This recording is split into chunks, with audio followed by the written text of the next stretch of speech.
NDA নেতৃত্বাধীন তৃতীয়খন চৰকাৰ আৰু মুখ্যমন্ত্ৰী হিচাপে ডক্টৰ হিমন্ত বিশ্ব শৰ্মাই দ্বিতীয়টো কাৰ্যকালৰ বাবে কালিৰ দিনটোত শপত গ্ৰহণ কৰাৰ পিছত আজি হেতু কিছু সময় পিছতে প্ৰথমখন কেবিনেট অনুষ্ঠিত হ'ব আৰু তাক লৈ যথেষ্ট জল্পনা কল্পনা চলিছে আৰু এই নতুন চৰকাৰখনক লৈ নলবাৰী যুৱ প্ৰজন্মই কি বিচাৰে তাক জানিবলৈ এই মুহূৰ্তত মই নলবাৰী মহাবিদ্যালয়ত উপস্থিত আছোঁ আৰু নলবাৰী মহাবিদ্যালয়ৰ একাংশ যুৱ প্ৰজন্মৰ প্ৰতিনিধি আছে আৰু সেই প্ৰতিনিধিসকলৰ পৰা মই কিছু কথা জনাৰ চেষ্টা কৰিম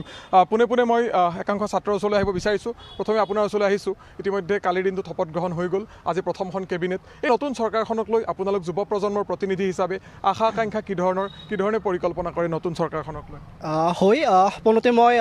মুখ্যমন্ত্ৰী ডক্টৰ হিমন্ত বিশ্ব শৰ্মা ছাৰলৈ শুভেচ্ছা জ্ঞাপন কৰিছোঁ আৰু নৱগঠিত চৰকাৰখনলৈ মই শুভেচ্ছা জ্ঞাপন কৰিছোঁ বিগত বৰ্ষত শিক্ষা স্বাস্থ্য আন্তঃগাঁথনিত প্ৰতিটো দিশতে আচলতে চৰকাৰখনে যথেষ্টখিনি কৰিছে এইখিনি আমি শলাগ ল'ব লাগিব আৰু যাৰ পৰিপ্ৰেক্ষিতত আচলতে অসমৰ ৰাইজে পুনৰবাৰ সেই একেখনি চৰকাৰকে আচলতে নেতৃত্ব দিয়াৰ বাবে নিৰ্বাচিত কৰিছে মই চমুকৈ ক'বলৈ গ'লে স্বাস্থ্যৰ দিশটো ক'ব লাগিব বিগত বৰ্ষত আমি দেখিছোঁ জিলাই যি আচলতে মেডিকেল হস্পিটেল এণ্ড কলেজে যি আচলতে আচলতে তেওঁলোকে আন্তঃগাঁথনি বা এক নতুন প্ৰচেষ্টা হাতত লৈছিল সেই যথেষ্টখিনি সফল হৈছে কিন্তু আজি পৰ্যন্ত কিন্তু আমি সামাজিক মাধ্যমত কিছু মাজে সময়ে দেখিবলৈ পাওঁ সেই মেডিকেল কলেজসমূহ কিন্তু পৰ্যাপ্ত পৰিমাণৰ সুবিধাসমূহ আজি পৰ্যন্ত কিন্তু আচলতে উপলব্ধ হোৱা নাই বা কোনোবাখিনিত হ'বলৈ এতিয়াও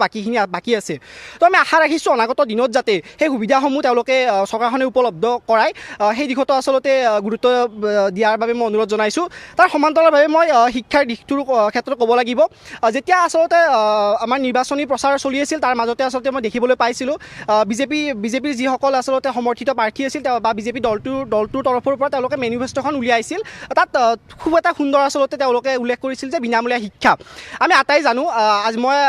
বিগত বৰ্ষত নলবাৰী মহাবিদ্যালয় আচলতে সাধাৰণ সম্পাদক আছিলোঁ সেই সময়ত মই বাৰুকৈ এটা বস্তু উপলব্ধ কৰিছিলোঁ মই পোনপ্ৰথমে আমাৰ মহাবিদ্যালয়খনৰ কথাই ক'ব বিচাৰিছোঁ আমাৰ মহাবিদ্যালয়ত আচলতে সাধাৰণ ঘৰৰ ল'ৰা ছোৱালী বেছি পৰিমাণে আচলতে অধ্যয়ন কৰে এনেকুৱা বহু সংখ্যক ল'ৰা ছোৱালী আছে যিসকলে আচলতে দিন হাজিৰা কৰিও আচলতে তেওঁলোকে নিজৰ শিক্ষা জীৱন আগুৱাই লৈ গৈছে তেনে ক্ষেত্ৰত আচলতে পাৰ ছেমিষ্টাৰ ৱাইজ তেওঁলোকে যি ধৰণৰ আচলতে টকা পইচা বা মাহিলী আচলতে মাচুল আদায় কৰিব লাগে তাত যথেষ্টখিনি অসুবিধা হয় গতিকে বিনামূলীয়া শিক্ষাৰ ক্ষেত্ৰতো যাতে গুৰুত্ব আৰোপ কৰে মই চৰকাৰে বিজেপি যেতিয়া প্ৰচাৰৰ সময়ত যিখিনি প্ৰতিশ্ৰুতি দিছে সেইখিনি সম্পূৰ্ণৰূপে কাৰ্যকৰী কৰাটো আপোনালোকে বিচাৰে বিশেষকৈ শিক্ষাৰ ক্ষেত্ৰত হয় নিশ্চয় শিক্ষা আৰু স্বাস্থ্য প্ৰতিটো দিশতে চৰকাৰখনে আগুৱাই কাম কৰে মই সেই কি ক'ব বিচাৰিব একেটাই প্ৰশ্ন যুৱ প্ৰজন্মৰ প্ৰতিনিধি হিচাপে কেনেকুৱা আশা আকাংক্ষা নতুন চৰকাৰখনক পুনতে মই ডক্টৰ হিমন্ত বিশ্ব শৰ্মা ছাৰক পুনৰবাৰ মুখ্যমন্ত্ৰী হিচাপে নিযুক্ত হোৱাৰ বাবে অভিনন্দন জনাইছোঁ আৰু বৰ্তমান অসমত শিক্ষা বা স্বাস্থ্য প্ৰতিটো দিশতে কোৱাৰ দৰে উন্নতিকৰণ হৈছে কিন্তু অনাগত দিনতো যাতে এই মানে ধাৰাবাহিকতাটো ৰক্ষা হয় আপুনি কি ক'ব বিচাৰিব যুৱ প্ৰজন্মৰ এগৰাকী প্ৰতিনিধি হিচাপে কি ধৰণে আচলতে নতুন চৰকাৰখনে কাৰ্যনিৰ্বাহ কৰাটো বিচাৰে বা আগুৱাই যোৱাটো বিচাৰে কাৰ্যনিৰ্বাহ মানে আপোনাৰ ধৰক যিবোৰ প্ৰতিশ্ৰুতি দিয়ে সেইবোৰতো আপোনাৰ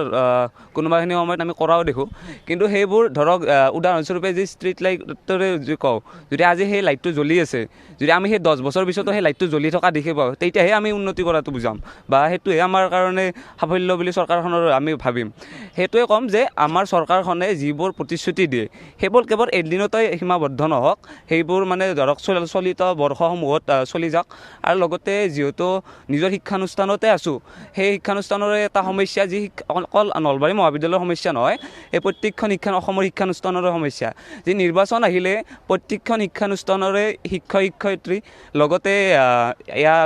আমাৰ যিহেতু নলবাৰী মহাবিদ্যালয়তে এবাৰ ষ্ট্ৰং ৰুম হিচাপে লোৱা হৈছিল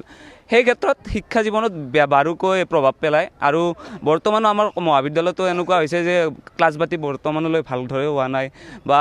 আমাৰ বুলি নহয় প্ৰত্যেকখন মহাবিদ্যালয়তে হওক যিবোৰ স্কুল মহাবিদ্যালয় কাৰণ এইটো বস্তু কি যি নিৰ্বাচন আহিব নিৰ্বাচন যাব কিন্তু যি শিক্ষাৰ লগত যি কম্প্ৰমাইজ নহয় এই ক্ষেত্ৰত গুৰুত্ব নহয় আৰু লগতে এটা অনুৰোধ কৰিব বিচাৰিছোঁ চৰকাৰকে কৰিছোঁ যিহেতু চৰকাৰ গঠন হ'ল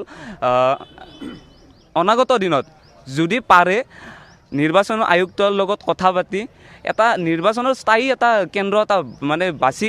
প্ৰয়োজন কাৰণ শিক্ষানুষ্ঠানত আমি এইটো ভাল নাপাওঁ নিশ্চয়কৈ কি ক'ব বিচাৰিব যুৱ প্ৰজন্মৰ এগৰাকী প্ৰতিনিধি হিচাপে বিভিন্ন চৰকাৰে বিগত বৰ্ষত কাম কৰিলে ইতিমধ্যে আপোনাৰ সতীৰ্থ কেইবাগৰাকীয়েও কৈছে গতিকে এই নতুন চৰকাৰখনে কি ধৰণে কাম কৰাটো প্ৰয়োজন বুলি ভাবে আপোনালোকে প্ৰথমে মই নৱগঠিত চৰকাৰখনক শুভেচ্ছা জ্ঞাপন কৰিলোঁ। মই ক'বলৈ গ'লে মই এগৰাকী নিয়মীয়া ছাত্ৰী নলবাৰী মহাবিদ্যালয়ৰ। তাত মই বহুখিনি মানে অসুবিধাৰ সন্মুখীন হোৱা দেখা পাওঁ ছাত্ৰ ছাত্ৰীসকলে। যেনেকুৱা আমাৰ ৰাস্তা পদূলি বুলি ক'ব পাৰি, মানে যেতিয়া বাৰিষা পৰে তেতিয়া মানে ছাত্ৰ ছাত্ৰীসকলে গাড়ী মটৰ বা চাইকেল যিয়ে লৈ আহে, মানে যাতায়াত ব্যৱস্থাটো বহুত বেয়া হোৱা কাৰণে মানে কলেজত মানে এটেণ্ডেঞ্চ নাথাকে,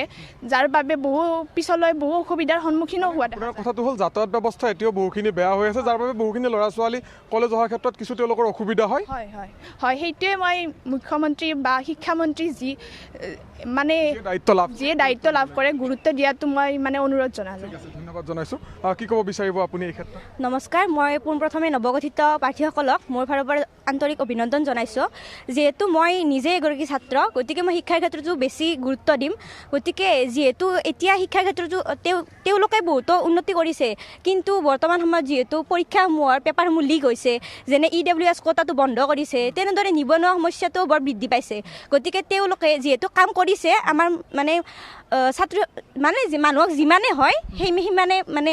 নহয় আৰু। গতিকে সেই কোটাটো খুলি দিব লাগে আৰু লগতে শিক্ষাৰ ক্ষেত্ৰত আৰু আগবঢ়াই দিব লাগে, মাচুলসমূহ কম কৰি দিব লাগে, যাতে নিবনুৱা সমস্যাটো কম পাই দুখীয়া লোকে শিক্ষা লাভ কৰিব পাৰে। মানে প্ৰতিটো পৰিয়ালৰ লোকৰ সন্তানে যাতে উচিত শিক্ষা লাভ কৰিব পাৰে, তাৰ বাবে শিক্ষাৰ মাচুল হ্ৰাস কৰিব লাগে। আপোনাৰ ওচৰলৈ আহিছোঁ, কি ক'ব বিচাৰিব? এখেতে এটা সুন্দৰ বিষয় উত্থাপন কৰিছে যে পৰীক্ষাসমূহত পেপাৰ লিক হয় বা পৰীক্ষাসমূহত আশাস থাকি যায়, গতিকে এই ক্ষেত্ৰতো কাম কৰাটো নিশ্চয়কৈ প্ৰয়োজন। আপোনালোকে কি ধৰণে চাইছে গোটেই বিষয়টো? হয়, এতিয়া মানে বৰ্তমান আমাৰ ছাত্ৰ ছাত্ৰীসকলৰ বিভিন্ন ধৰণৰ সমস্যা হোৱা আমি দেখিবলৈ পোৱা গৈছে, কিয়নো বৰ্তমান আমাৰ ছাত্ৰ ছাত্ৰীসকলে যি ধৰণে পৰীক্ষাসমূহত অৱতীৰ্ণ হ'বলৈ যায়, কিন্তু তেওঁলোকে পৰৱৰ্তী সময়ত পৰীক্ষা দি আহি দেখা পায় যে প্ৰশ্নকাকতখন আগতীয়াভাৱে লিক হৈছে। সেইটো আমাৰ বৰ্তমান চৰকাৰে মানে গুৰুত্ব দিয়াটো প্ৰয়োজন, কিয়নো প্ৰশ্নকাকতখন যদি তেওঁলোকে পৰীক্ষা হলত অৱতীৰ্ণ হৈ প্ৰশ্নকাকতখন দি থৈ আহে, তাৰপিছত যদি গম পোৱা যায় যে তেওঁলোকৰ প্ৰশ্নকাকতখন আগতীয়াভাৱে লিক হৈছে, তেতিয়াহ'লে বিভিন্ন ধৰণৰ ছাত্ৰ ছাত্ৰীৰ বহুতো মানে কি সমস্যাৰ সৃষ্টি, মানসিক অৱস্থাটো অকণমান বেয়া হয়। হয়, তেনে ক্ষেত্ৰত আমাৰ চৰকাৰে মানে কি অলপমান গুৰুত্ব প্ৰদান কৰিব লাগে, যাতে প্ৰশ্নকাকতসমূহ লিক নহয়। আৰু সেইটো ক্ষেত্ৰত যদি অকণমান গুৰুত্ব প্ৰদান কৰে, মই ভাবোঁ তেতিয়া চৰকাৰখনৰ লগতে আমাৰ নিবনুৱা যিসকল ছাত্ৰ ছাত্ৰী আছে, তেওঁলোকে বহুত দুখীয়া ঘৰৰ পৰা পৰীক্ষাত অৱতীৰ্ণ হ'বলৈ যায়, গতিকে তেওঁলোকৰ সুবিধা হ'ব বুলি মই ভাবোঁ। সেইখিনি অকণমান আপোনাৰ ওচৰলৈ আহিছোঁ, মই সেই প্ৰসংগটো উত্থাপন কৰিছোঁ বা এখেতে সেই কথাটো ক'লে যে শিক্ষা ব্যৱস্থা, যিহেতু আমি শিক্ষানুষ্ঠানত উপস্থিত আছোঁ, আপোনালোকে নিশ্চয়কৈ শিক্ষাক লৈ কথাখিনি ক'ব। কি ধৰণৰ হোৱাটো বিচাৰে? বৰ্তমান যিখিনি কাম কৰিলে চৰকাৰখনে, একেখনেই চৰকাৰ নতুনকৈ দায়িত্ব ল'লে, কেনেকুৱাকৈ আগবঢ়াটো বিচাৰিছে? নমস্কাৰ, পোনপ্ৰথমে মই নৱনিৰ্বাচিত প্ৰাৰ্থীসকলক শুভেচ্ছা জনাইছোঁ। যিহেতু 12 মে' তাৰিখে শপত গ্ৰহণ কাৰ্যসূচী অনুষ্ঠিত হ'ল, তাত যেনেদৰে প্ৰতিশ্ৰুতি দিছে ঠিক তেনেদৰে কামবোৰ ভালদৰে কৰক, শিক্ষাৰ ক্ষেত্ৰত আৰু বেছিকৈ উন্নতি লাভ কৰক, এয়াই মই নিশ্চয়কৈ আপোনাৰ ওচৰলৈ আহিছোঁ। একেখিনি কথা, একেখিনি প্ৰশ্ন, কেনেকুৱা আশা? প্ৰথমতে সকলোলৈ মই অভিনন্দন জ্ঞাপন কৰিছোঁ। মই যিহেতু দাদা বাইদেউসকলে ক'লে যে শিক্ষাৰ ক্ষেত্ৰত, যাতায়াতৰ ক্ষেত্ৰত বিগত বছৰৰ নিচিনাকৈ এইবাৰেও যাতে আগবাঢ়ি যায় তাৰে কামনা কৰিলোঁ। লগতে যুৱ প্ৰজন্ম হিচাপে মই এটাই অনুৰোধ জনাইছোঁ চৰকাৰক, জ্ঞাপন কৰিছোঁ। আৰু সেই আছিল নলবাৰীৰ একাংশ শিক্ষাৰ্থীৰ মনৰ অনুভৱ, তেওঁলোকে নতুন চৰকাৰক লৈ কি আশা প্ৰত্যাশা আছে, সেয়া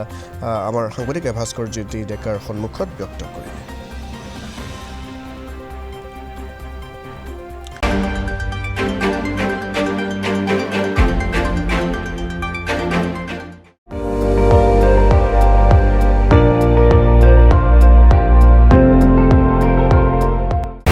আপুনি চাই আছে ND24, সৰ্বশ্ৰেষ্ঠ নহয় সৰ্বোত্তমৰ দৌৰত।